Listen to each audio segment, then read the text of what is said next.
A crumbling commercial building near businesses and a school is going to be torn down. Our Ronnie Dahl first told us about this story last week, but the demo job isn't going to be cheap, and the clock is ticking to have the owner pick up the tab instead of taxpayers. Ronnie is back in Southwest Detroit to fill us in. Hi, Ronnie.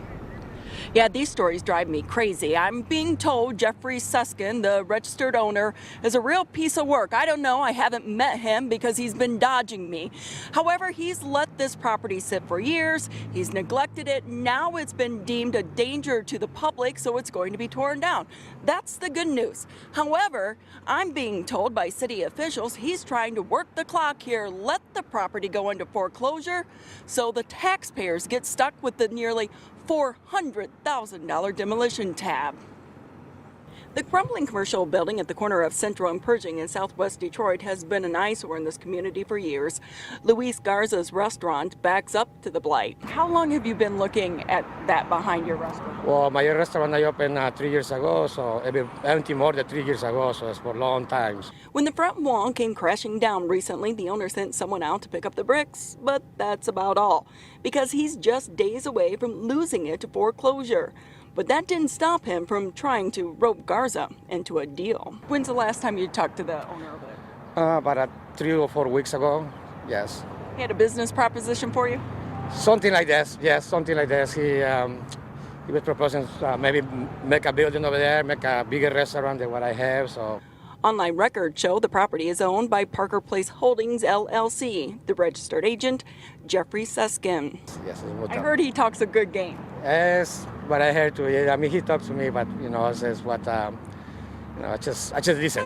But the smooth talker has been on the city of Detroit's radar for years. He was busted in 2014 for scrapping out the building illegally. The suburban businessman has been dodging me. I went to his Plymouth business last week, then to his swanky lakefront home in West Bloomfield. Today, I reached out to his attorney, Josh Moss. Yes, hi, Mr. Moss. This is Ronnie Dahl over at Channel 7. Guess he's not a talker because after saying no comment, he hung up on me. So here's how things go here. He hasn't paid taxes on this 11 acres of property since 2013, owes more than $100,000 in back taxes. So he's going to let it go into foreclosure, and then the taxpayers will get stuck with the demolition cost. However, I'm being told efforts are being made legally to try to stop that foreclosure and pin this demolition job on Suskin.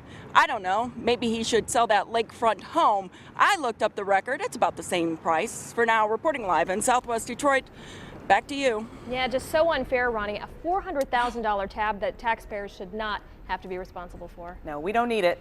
All right, Ronnie. And you think about that $400,000, how many houses that could tear down in the city of Detroit. I do the stories constantly.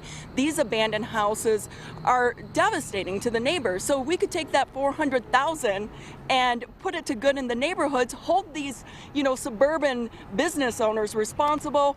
The city would be a lot better off, I'll tell you that. Absolutely, Ronnie. Thank you so much.